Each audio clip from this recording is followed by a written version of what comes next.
Okay, we're doing this for a fucking third time. Okay, because, like, first, I fucking, like, apparently my stretch marks in the first video were, like, too obscene, and, like, people were commenting, like, yo, put on some clothes, and I was like, alright, fuck it, whatever. And then I tried to shoot a second time in my drip fit, and then I fucked up the whole script, because my fucking camera wasn't recording.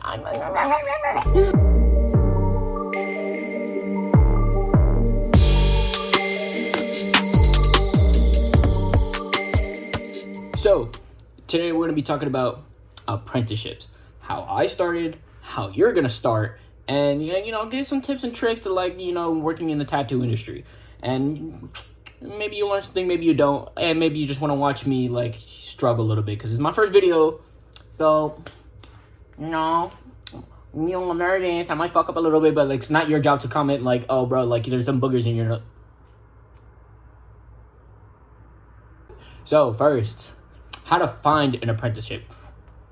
Well, actually, no, we're not even gonna start there. We're gonna start, like, do you want to work as a tattoo artist? Because, like, okay, there's some stigma that tattoo artists do one thing: doodle and make money, which is, like, it's not wrong, but, like, it's not, like, exactly correct. So, like, why do you want to become a tattoo artist? Is it because you love art? Is it because you love making money?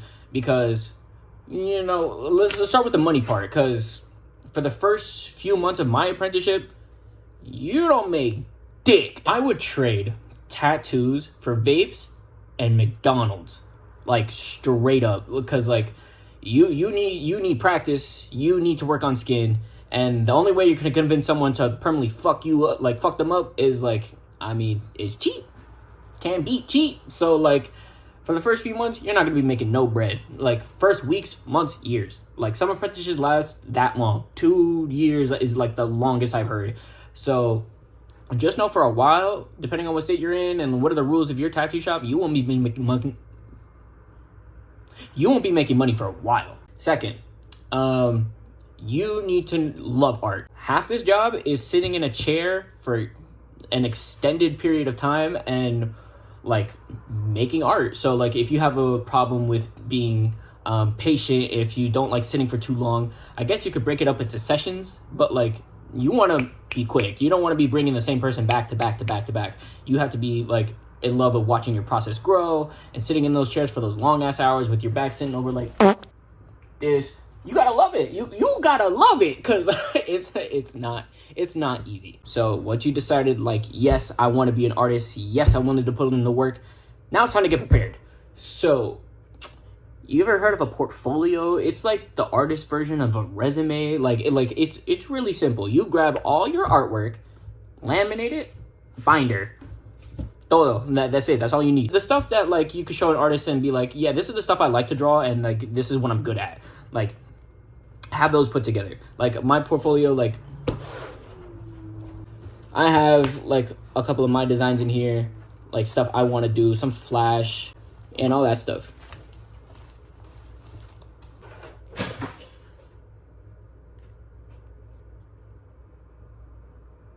So many goddamn ants in this fucking room. Even better, if you have an Instagram, Pinterest, a Twitter, like, with your art posted, like, because every artist goes through a phase. I know, I done it too, and that's what I turned my tattoo page into, from my art page to tattoo page. You have an art page. I know you do. And you can use that to leverage, like, replacing a portfolio, like a traditional portfolio. Especially, like, nowadays, like, you need, like, social media presence. So if you have a few hundred followers, that's a great start. If you have a few hundred followers and you have your art posted, like, that's a great place to start, and, like, start building your audience towards, like, being a part of your tattoo journey. Now, what I can't stress enough is, if you were like me and picked up a machine out random on Amazon and you were working on people, keep that to yourself. I mean, it sucks that you did it, but, like, you're not supposed to be doing that. Scratchers have the most abysmal, they will tear you to shreds. I mean, like, maybe they won't, maybe they will, but I'm just saying, in the back of their head, they're thinking, like, this kid's lost. Like, there's no way we're taking this guy. You're tattooing random strangers in your house, and you did your research on how to be sanitary, and, like, you did your research on how to tattoo and how to throw a line. Like, most shops will look at you and, like, this guy's a liability. This guy jumped the gun. He didn't do his due diligence. He didn't respect the rules and traditions of tattooing and how you're supposed to do this stuff. and they probably won't take you. So if you've been working on people like before you are ready, keep that to yourself and then go get proper training. Okay, on to the next one. How to pick a shop that's good for you. So I was fortunate enough that like my friend introduced me to a shop with people that were cool. They were willing to teach me, and it was 5 minutes from my house. That was like the dream. I was like, bro, I could walk to work and the gym was right across the street from there. So I was like, no brainer. Like, this is my job. This is my forever career. But I know for a lot of people, like what my coworkers told me, like I don't know what it's like to work at another shop. That sucks. Most shops I've been to were for like piercings, or like I just like walk into tattoo shops, like just like collab with other people. Like most of them have been pretty put together. So I would say don't be picky on the first shop you're trying to get into. Like, it's already very saturated industry. And again, I'm part of the problem. I picked up a machine from Amazon and decided I want a tattoo forever. So like anybody could do it. Like with enough time, practice, and diligence, like you can become a tattoo artist. Almost anybody can. So just know it's going to be competitive. It's going to be hard. You're not going to get in on your first, second, third, fourth, fifth. Who knows how long it might take. So don't be picky about it. Like at some certain establishments, they have a bad reputation of just putting anybody like in the hands of like someone else. So like they'll give a machine to someone who has no drawing experience, can't do anything, but they can hold a machine. They have 5 fingers and they can like hold the goddamn thing. So unless they're like drinking on the job and they're like smoking and like during tattoo sessions and eating like in the middle of sessions, like no, okay, maybe you should not be associated with these people. Like you will just be lumped in with the bad crowd. But most shops I know are pretty reputable, at least shops I've been to. So don't be picky about it. Just go with one that takes you in, because you'll learn something. You'll learn like how to get started, how to like network and this and that. Like you'll be mostly fine. But like I said don't be picky, and some shops might be horrendous. But even if they're close to being like abysmal, you take it anyway. I mean, like, of course, watch yourself, because like, again, this could hurt your reputation. But if it's been a while, like you've been shop to shop and nobody's taking you, take the bad one and learn on your own. Because the ultimate goal of every tattoo shop is not just to keep an apprentice like running around doing whatever. I mean, sure, like that's awesome, but the ultimate goal is to make them money. So if they cut corners and they're doing bad things, like you can use your best judgment, but if they're doing those things, their ultimate goal is to give you a license at the end of the day, so you can keep working and make them even more money. So when you're in that downtime where you're practicing, like, and they're not teaching you anything, go online, and there are a lot of reputable artists. Maybe like myself one day when I start posting tutorials, but I'm not at that point yet. I'm not that great. I'm good. I'm good. Believe me. But there are definitely a lot of artists out there who are giving tutorials and who put phenomenal pieces in their process, and you could study them while you're working at these terrible tattoo shops.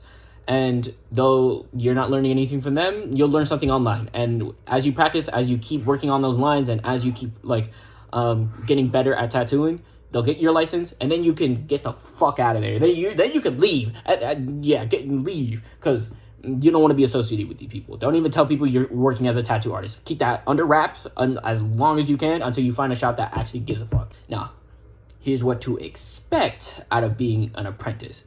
Like, everyone knows the term office bitch, all right? Like, everyone knows what that means, right? So you're gonna be doing bitch shit for a while. I ain't gonna lie. Like, tattoo artists can be lazy. Like, during my apprenticeship and when I moved on to a license, like, I wasn't doing none of the stuff I was doing as an apprentice. I mean, yes, I would help, but it come to a point where, like, you know, maybe the apprentice can do some of the sweeping and mopping and dusting that I used to do when I was apprenticing.